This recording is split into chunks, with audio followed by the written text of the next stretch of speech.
Hi hello ನಮಸ್ಕಾರ. Second P U C ದ್ವಿತೀಯ P U ಸಿಯ ಪೂರ್ವ ಸಿದ್ಧತಾ ಪರೀಕ್ಷೆ 2 ರೀ 2025 ಮತ್ತು 26ನೇ ಸಾಲಿನ ಪ್ರಿಪರೇಟರಿ ಎಕ್ಸಾಮ್ ಇವತ್ತು ಹಿಸ್ಟ್ರಿ ಐತ್ರಿ. ಅದರ ಕ್ವಶನ್ ಮತ್ತು ಆನ್ಸರ್ಗಳನ್ನು ನೋಡೋಣ.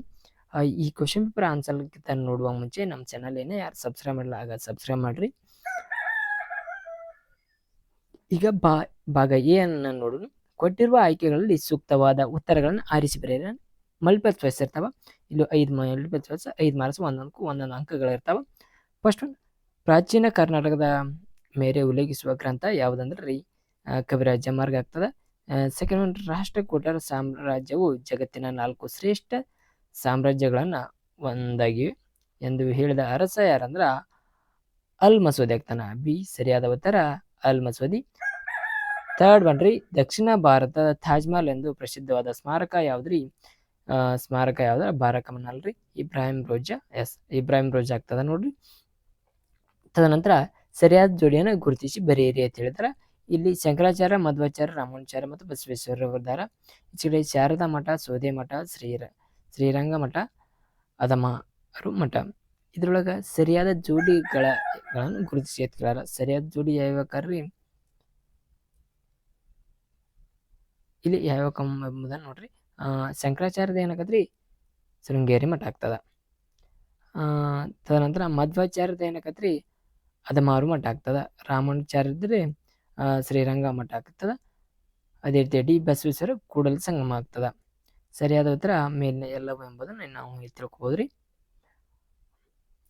ತದನಂತರ 5 ಮಂದಗಾಮಿಯ ನಾಯಕರನ್ನು ಗುರುತಿಸಿ. ಮಂದಗಾಮಿ ನಾಯಕ ಯಾರು ಇರ್ತಾರೆ? ದಾದಾಬಾಯಿ ನವರೋಜಿಯವರ ಮಂದಗಾಮಿಯ ನಾಯಕರ ಎಂಬುದನ್ನು ಇಲ್ಲಿ ನೋಡ್ಬೋದ್ರಿ. ತದನಂತರ ಕೊಟ್ಟಿರುವ ಉತ್ತರಗಳನ್ನ ಸೆಕೆಂಡ್ ಹೇಳ್ರಿ. ಕೊಟ್ಟಿರುವ ಉತ್ತರಗಳಲ್ಲಿ ಸರಿಯಾದನ್ನು ಆರಿಸಿ ಬಿಟ್ಟ ಸ್ಥಳವನ್ನ ಭರ್ತಿ ಮಾಡ್ರಿ ಅಂತ ಹೇಳಿದಾರ. ಭಾರತದ 6th ಒನ್, ಭಾರತೀಯ ವೈದ್ಯಶಾಸ್ತ್ರದ ಪಿತಾಮಹ ಯಾರನ್ನ? ಧನ್ವಂತರಿ. ಯಾರಿರ್ತಾರೆ? ಧನ್ವಂತರಿ. ಇದು ಫಸ್ಟ್ ರೀ.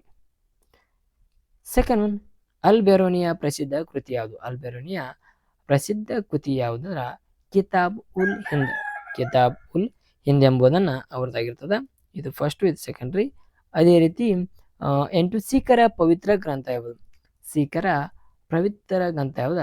ಗುರು ಗ್ರಂಥ ಸಾಹೇಬ.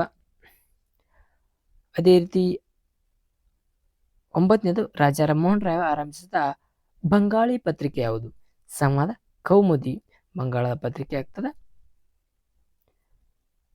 ಅದೇ ರೀತಿ 10, ಗಾಂಧೀಜಿಯವರ ದಂಡಿಯಾತ್ರೆ ಡ್ಯಾಶ್ ಇಂದ ಆರಂಭಿಸಿದರು? ಸಬರಮತಿಯಿಂದ ಆರಂಭ ಮಾಡ್ತಾರ.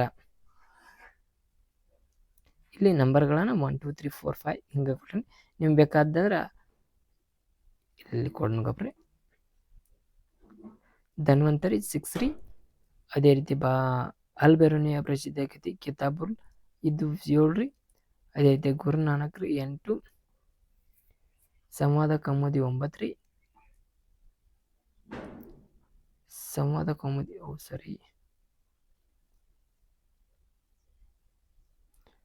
ಸಂವಾದ ಕೌಮುದಿ 9, ಇದು 10 ಸಬರಮತಿ ರೀ. ಇವು ನೋಡ್ಕೋಬಹುದು. ತದನಂತರ ಥರ್ಡ್ ಒನ್, ಹೊಂದಿಸಿ ಬರೆಯಿರಿ. ಇಲ್ಲಿ ಫಸ್ಟ್ ಎ ಒಳಗೆ ಏನು ಕೊಟ್ಟಾರ ಅಂದ ದಯಾನಂದ್ ಸಹಾನಿ ಆಗ್ಬಿಟ್ಟು. ಅದೇ ರೀತಿ B Kautilya, C Shivaji, D Dalhousie, E Sardar Vallabhbhai Patel. ಈಚೆಗಡೆ ಛತ್ರಪತಿ, ಭಾರತದ ವೃದ್ಧ ಪಿತಾಮಹ. Third one Arthashastra. Fourth one Bharat ಉಕ್ಕಿನ ಮನುಷ್ಯ. ಫಿಫ್ತ್ ಒನ್ ಹರಪ್ಪ ಸಂಶೋಧನಾ. 6th ಒನ್ ದತ್ತು ಪುತ್ರರಿಗೆ ಹಕ್ಕಿಲ್ಲ, ಅಂದ್ರೆ ದತ್ತು ಮಕ್ಕಳಿಗೆ ಹಕ್ಕಿಲ್ಲ ಎಂಬ ನೀತಿ. ಇಲ್ಲಿ ದಯಾನಂದ್ ಸಹಾನಿ ಏನಾಗಿರ್ತಾರೆ ಅಂದ್ರೆ ಹರಪ್ಪ ಸಂಶೋಧನೆ ಮಾಡ್ತಾರ. ತದನಂತರ ಕೌಟಿಲ್ಯ ಇವರು ಅರ್ಥಶಾಸ್ತ್ರದವರು. ಶಿವಾಜಿ ಇವರು ಛತ್ರಪತಿ. ಡಾಲ್ ಹೌಸಿ ದತ್ತು ಮಕ್ಕಳಿಗೆ ಹಕ್ಕಿಲ್ಲ ಎಂಬ ನೀತಿಯನ್ನು ಜಾರಿರ್ತಾರೆ. ಸರ್ದಾರ್ ವಲ್ಲಭಾಯ್ ಪಟೇಲ್ ಇವರು ಭಾರತ ಉಕ್ಕಿನ ಮನುಷ್ಯ. ಈ ರೀತಿ ಹಾಕಿದ್ರೆ ನೀವು 5 ಮಾರ್ಕ್ಸ್ ನಿಮಗೆ ಫಿಕ್ಸ್. 5 ಮಾರ್ಕ್ಸ್ ನಿಮ್ಮ ಕಿಶದಾಗಿದ್ದಂಗ್ರಿ. ಈಗ ಯಾಕಂದ್ರೆ ಕರೆಕ್ಟ್ ಎಷ್ಟು ನಾರ್ಮಲ್ ಕೇಳಾರಿ ಇದಂತೂ ನಿಮ್ಗೆ 5 ಮಾರ್ಕ್ಸ್ ಫಿಕ್ಸ್ ಸಿಗ್ತಾವ. ನೋಡ್ರಿ ಯಾವ ಹಾಕ್ಯಾರಿ ಎಂಬುದನ್ನು. ಅದೇ ರೀತಿಯ ಫೋರ್ತ್, ಕೆಳಗಿನ ಪ್ರಶ್ನೆಗಳಿಗೆ ಪ್ರತಿಯೊಂದಕ್ಕೂ ಒಂದು ಪದ ಅಥವಾ ಒಂದು ವಾಕ್ಯಗಳಲ್ಲಿ ಉತ್ತರಿಸಿ. ಫಸ್ಟ್ ಸಿಂಧು ನಾಗರಿಕತೆ ಹಡಗು ಕಟ್ಟೆ ಎಲ್ಲಿ ಕಂಡು ಬರ್ತದ? ಸಿಂಧು ನಾಗರಿಕ ಹಡಗು ಕಟ್ಟೆ ಎಲ್ಲಿ ಕಂಡು ಬರ್ತದೆ ಅಂದ್ರೆ ಲೋಥಾಲ್ನಲ್ಲಿ ಕಂಡು ಬರ್ತದ. ಲೋಥಾಲ್ನಲ್ಲಿ ಕಂಡು ಬರ್ತದ. 13 ಮೌರ್ಯರ ರಾಜ್ಯದ ಲಾಂಛನ ಯಾವುದು? ಮೌರ್ಯರ ರಾಜ್ಯದ ಲಾಂಛನ ಸಿಂಹ ಲಾಂಛನ ಆಗಿರುತ್ತೆ. ಮೌರ್ಯರ ರಾಜ್ಯದ ಲಾಂಛನ. 14 ಖಿಲ್ಜಿ ಪದದ ಅರ್ಥವೇನು? ಖಿಲ್ಜಿ ಪದದ ಅರ್ಥ ಏನು? ಖಿಲ್ಜಿ ಪದದ ಅರ್ಥ ಕೋಟೆ. ಅದೇ ರೀತಿ 15ನೇ ಪ್ರಶ್ನೆ, ಷಣ್ಮುಖ ಸ್ಥಾಪನಾಚಾರ್ಯ ಎಂದು ಯಾರನ್ನು ಕರೆಯಲಾಗುತ್ತೆ? ಷಣ್ಮುಖ ಸ್ಥಾಪನಾಚಾರ್ಯ ಎಂದು ಯಾರನ್ನು ಕರೆಯಲಾಗ್ತದೆ ಅಂದ್ರೆ ಅದೇ ಶಂಕರಾಚಾರ್ಯನ ಕರೆಯಲಾಗ್ತದೆ. ಅದೇ ರೀತಿ 16ನೇ ಪ್ರಶ್ನೆ, ಸುದ್ದಿ ಚಳವಳಿ ಅಂದ್ರೆ ನಿನ್ನೆ ಒಂದು ಕ್ವಶನ್ ಪೇಪರ್ ಸಾಲ್ವ್ ಮಾಡಿದ್ವಿ, ಅಲ್ಲಿ ಈ ಕ್ವಶನ್ಗಳು ರಿಪೀಟ್ ಆಗಿದ್ದವು. ಸುದ್ದಿ ಚಳವಳಿ ಅಂದ್ರೆ ಮತಾಂತರಗೊಂಡ ಹಿಂದೂ ಧರ್ಮಕ್ಕೆ ಮರಳಿ ಅವ್ರನ್ನ ಏನ್ ಮಾಡಿದ ಸೇರಿಸುವುದ ಸುದ್ದಿ ಚಳವಳಿ ಅಂತ ಕರಿಬಹುದು. ನೆಕ್ಸ್ಟ್ ಭಾಗ ಬಿ ನೋಡ್ರಿ. 5th ಕೆಳಗಿನ ಯಾವ್ದಾರ 8 ಪ್ರಶ್ನೆಗಳಿಗೆ ಪ್ರತಿಯೊಂದಕ್ಕೂ 2 ಪದ ಅಥವಾ 2 ವಾಕ್ಯದಲ್ಲಿ ಉತ್ತರಿಸಿ. ಅಂದ್ರೆ 2 ಮಾರ್ಕ್ಸದ ಅಂಕಗಳವ. ಇಲ್ಲಿ ಎಷ್ಟು ಬರಿಬೇಕಂದ್ರೆ 8 ನಾವು ಬರಿಬೇಕು. ಫಸ್ಟ್ 17 ಭಾರತದಲ್ಲಿ ಉದಯಿಸುತ್ತಿರುವ ಯಾವುದಾದರೂ 2 ಪ್ರಮುಖ ಧರ್ಮಗಳನ್ನು ಹೆಸರಿಸಿ. ಭಾರತದಲ್ಲಿ ಉದಯಿಸುವ 2 ಪ್ರಮುಖ ಧರ್ಮಗಳನ್ನು ಬರೆಯಿರಿ. ಫಸ್ಟ್ ಯಾವ್ದು ಬರ್ತದೆ ಅಂದ್ರೆ ಬೌದ್ಧ ಧರ್ಮ, ಸೆಕೆಂಡ್ ಒನ್ ಜೈನ ಧರ್ಮ. 18 ಭಾರತದ ಯಾವುದಾದರೂ 2 ನೃತ್ಯ ಪ್ರಕಾರಗಳನ್ನು ಹೆಸರಿಸಿ. ಫಸ್ಟ್ ಭರತನಾಟ್ಯ ಮತ್ತು ಕಥಕ್ ಎರಡನ್ನ ಇಲ್ಲಿ ನಾವು ಹೇಳಬಹುದು. 19 ಪ್ಯಾಲಿಯೋಲಿಥಿಕ್ ಪದದ ಅರ್ಥವೇನು? ಪ್ಯಾಲಿಯೋಲಿಥಿಕ್ ಪದದ ಅರ್ಥವೇನು? ಪ್ಯಾಲಿಯೋಲಿಥಿಕ್ ಅರ್ಥ ಅಂದ್ರೆ ದಕ್ಷಿಣ ಆಫ್ರಿಕಾದ ಪ್ರೀಮಿಯರ್ ಗನಿಯಿಂದ 1905ರಲ್ಲಿ ಕಂಡುಹಿಡಿಯಲಾದ ಕಲ್ಲಿನ ನಾಣ್ಯದ ವಜ್ರ ಎಂಬುದನ್ನು ಇಲ್ಲಿ ನೋಡಬಹುದು. ಪ್ಯಾಲಿಯೋಲಿಥಿಕ್ ಎಂಬ ಪದ ಅರ್ಥವಾಗಿದೆ. ಅದೇ ರೀತಿ 20 ಸಿಂಧು ನಾಗರಿಕತೆ ಯಾವುದಾದರೂ 2 ಸಮಕಾಲೀನ ನಾಗರಿಕತೆಗಳನ್ನು ಹೆಸರಿಸಿ ಅಂತ ಕೇಳಿದ್ದಾರೆ. ಅದರಲ್ಲಿ ಮೆಸೊಪೊಟೇಮಿಯಾ ನಾಗರಿಕತೆ ಮತ್ತು ಈಜಿಪ್ಟ್ ನಾಗರಿಕತೆ ಎಂಬುದನ್ನು 2 ನೋಡಬಹುದು. ಅದೇ ರೀತಿ 21ನೆಯ ಪ್ರಶ್ನೆ, ವೈದಿಕ ಕಾಲದ ಯಾವುದಾದರೂ 2 ಮಹಿಳೆಯರ ವಿದ್ವಾಂಸರ ಹೆಸರು ಬರೀರಿ. ವೈದಿಕ ಕಾಲದಲ್ಲಿ ಯಾರು ಅಂದ್ರೆ ಗಾರ್ಗಿ ಮತ್ತು ಮೈತ್ರಿ ಎಂಬ ವಿದ್ವಾಂಸರ ಹೆಸರುಗಳು ಇಲ್ಲಿ ಕಂಡು ಬರ್ತಾವ ಮಹಿಳೆಯರ ಒಳಗರಿ.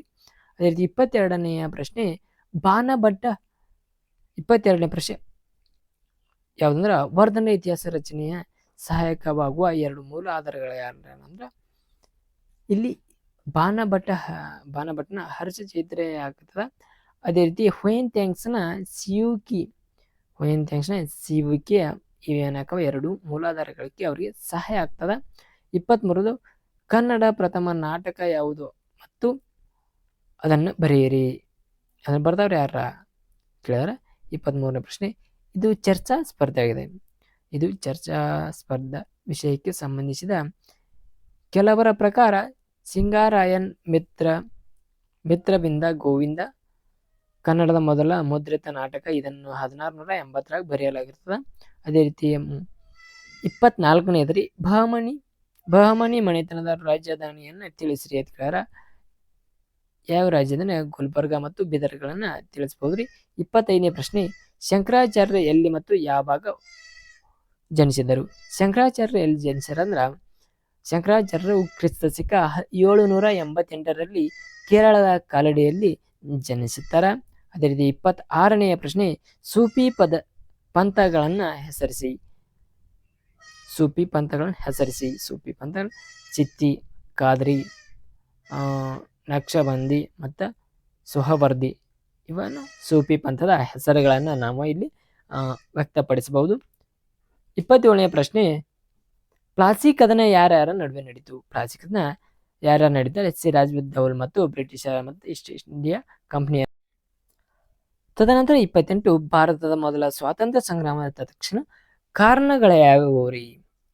ತತ್ಕ್ಷಣ ಕಾರಣಗಳ ಯಾವ್ಯಾವ ನೋಡ್ಬೇಕಾದ್ರೆ ಭಾರತದ ಮೊದಲ ಸ್ವಾತಂತ್ರ್ಯ ಸಂಗ್ರಾಮಕ್ಕೆ ಇಲ್ಲಿ ಏನ್ ಮಾಡಿರ್ತಾರಂದ್ರ ಹೊಸ ಎನ್ಫೀಲ್ಡ್ ರೈಫಲ್ಗಳನ್ನ ನೀಡಿರ್ತಾರ. ಆ ರೈಫಲ್ಗಳಿಗೆ ದನದ ಮತ್ತು ಹಂದಿಯ ತೋಟಗಳನ್ನ ಲೇಪನೆ ಮಾಡಿರ್ತಾರ. ದನದ ಕೊಬ್ಬು ಮತ್ತು ಹಂದಿಯ ಕೊಬ್ಬುಗಳನ್ನ ಲೇಪನೆ ಮಾಡಿರ್ತಾರ. ಆ ಕಾರಣದಿಂದ ಲೋಟಗಳನ್ನ ಬಳಕೆ ಆಗ್ತಾವ ಎಂಬುದನ್ನು ನೋಡ್ಬಹುದಲ್ರಿ. ಅದಕ್ಕೆ ಕಾರಣಗಳನ್ನ ಇವಾಗಿರ್ಬಹುದು.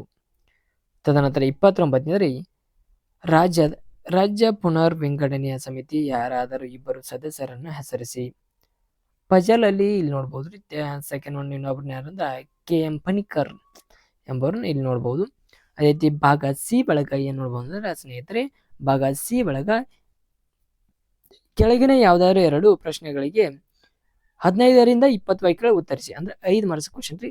ಹೊಯ್ಸಳ ವಾಸ್ತುಶಿಲ್ಪ ಪ್ರಮುಖ ಲಕ್ಷಣಗಳನ್ನ ಬರೀರಿ. ಆ ಲಕ್ಷಣಗಳಿಗೆ ಮೊದಲು ಪೀಠಿಕೆ ಹಾಕ್ರಿ. ಪೀಠಿಕೆ ಹೊಯ್ಸಳ ವಾಸ್ತು ಶೈಲಿ ಎಂದರೇನು ಬರೀರಿ. ತದನಂತರ ಪ್ರಮುಖ ಲಕ್ಷಣಗಳನ್ನ ವಿವರಣೆ ಮಾಡ್ಕೋತಾ ಹೋಗ್ಬೇಕ್ರಿ. ಅದೇ ರೀತಿ 1.5 ಪೇಜ್ ಆದ್ರೆ ನಡೆದಿದ್ರೆ 5 ಮಾರ್ಕ್ಸಿಗೆ. ತದನಂತರ 31ನೇ ತಾಳಿಕೋಟೆ ಕಥನ ಕಾರಣ ಮತ್ತು ಪರಿಣಾಮಗಳನ್ನ ವಿವರಿಸಿ. ಇಲ್ಲಿ ವಿವರಣೆ ಅಷ್ಟೇ ಮಾಡ್ಬೇಕ್ರಿ.